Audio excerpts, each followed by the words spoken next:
Hi! In front of me is POCO C40 and today I would like to show you how you can use one-handed mode on this device. First of all, go into Settings.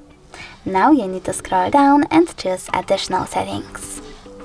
After that, click on One-Handed Mode and click on this gray switcher to activate it. Then tap on one of those options to pick the best size for your shrink screen. I will go with that one. And follow all of those instructions. Swipe left or right from the home button to pull the screen closer to one side.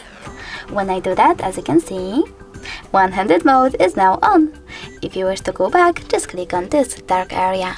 If you wish to disable one-handed mode completely, click on the switcher one more time. Thanks so much for watching. If you enjoyed this video, don't forget to leave a like, comment and subscribe. Bye!